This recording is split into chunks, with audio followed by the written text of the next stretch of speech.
Oke, ada satu cerita nih dari balik panggung kepresidenan baru kita yang, wah kayaknya harus kita dengerin bareng-bareng. Cerita ini datang dari kesaksian seorang kritikus yang sangat vokal, dan ini bisa jadi mengubah cara kita semua melihat situasinya.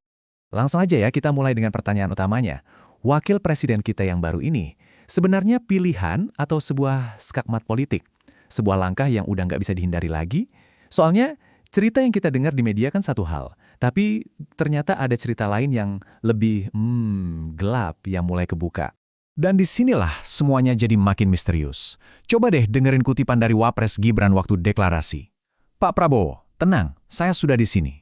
Nah, menurut Said Didu, ini tuh bukan sekedar kata-kata penenang loh. Ini adalah sebuah pernyataan kekuasaan. Pertanyaannya, kekuasaan atas siapa coba? Nah, ini nyambung langsung ke klaim utamanya Said Didu, bahwa Presiden Prabowo itu sebenarnya nggak memilih pasangannya dengan sukarela, tapi dipaksa. Oke, coba kita urutkan kejadiannya ya. Ini menurut kesaksian Said Didu.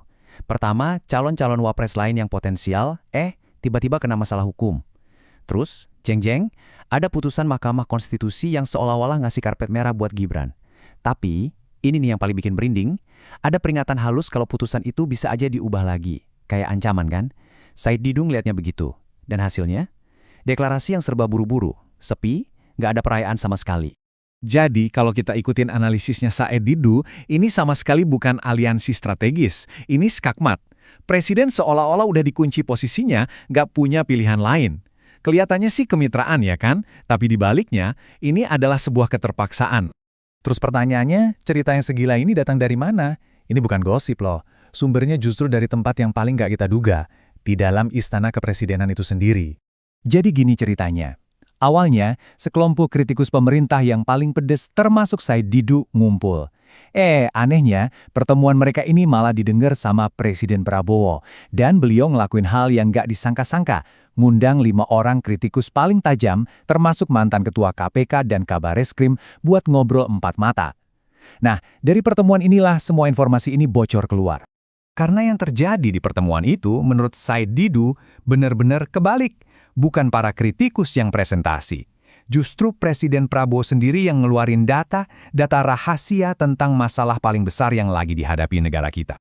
1 triliun dolar. Coba bayangin angkanya. Dan itu, katanya, cuma kerugian dari under-invoicing komoditas selama 30 tahun.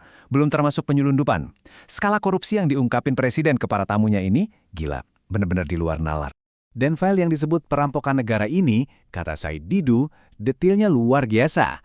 Ada data soal under-invoicing nikel dan batu bara, triliunan rupiah yang hilang dari judi online dan BUMN. Tapi yang paling penting, di dalamnya ada nama-namanya, nama-nama orang dan pejabat yang diduga main. Saking parahnya, menurut Said Didu, Presiden Prabowo sampai ngomong gini, ini bukan bocor lagi, tapi udah luber. Dari kalimat itu aja kita bisa ngerasain kan betapa frustrasinya beliau pas sadar separah apa masalahnya. Jadi kita harus paham, presentasi tadi itu bukan sekedar laporan angka kerugian, ini adalah deklarasi perang. Perang melawan sebuah kekuatan masif yang disebut oleh Said Didu sebagai oligarki. Penting banget nih buat kita ngerti siapa sih oligarki yang dimaksud. Menurut definisi Said Didu, mereka ini bukan sekedar pengusaha super kaya, bukan.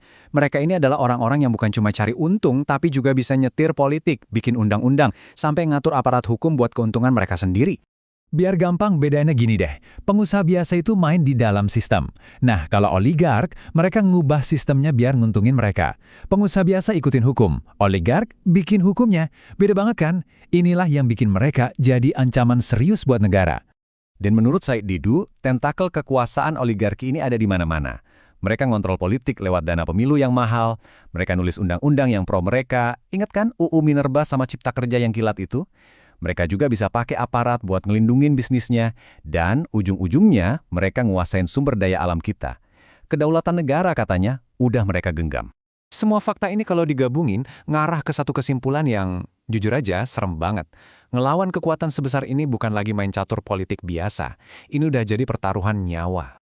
Dan ini puncaknya, peringatan belak-belakan dari Said Didu langsung ke Presiden. Bapak sekarang sudah masuk di titik dibunuh atau membunuh. Gila kan? Ini pengakuan yang nunjukin kalau pertarungan ini, pertaruhannya adalah segalanya. Nah, disinilah kita bisa lihat betapa bahayanya situasi ini. Said Didu bilang, Pak Prabowo ini presiden pertama dari 8 presiden Indonesia yang berani nantang oligarki secara langsung. Kalau ini benar, artinya ini adalah langkah yang belum pernah ada sebelumnya. Dia udah ngelewatin batas yang nggak pernah berani dilewatin presiden-presiden sebelumnya. Dan risikonya nggak kebayang. Oke, jadi kita tutup pembahasan ini dengan satu pertanyaan buat kita renungin bareng. Kalau semua cerita ini benar, apa ini mengubah cara kita melihat semua tindakan pemerintah yang baru? Apa jangan-jangan setiap kebijakan, setiap penunjukan menteri, itu semua bagian dari pertarungan raksasa yang terjadi di balik panggung? Cerita dari Said Didu ini seolah-olah ngasih tahu kita, apa yang kita lihat di permukaan bisa jadi bukan cerita yang sebenarnya sama sekali.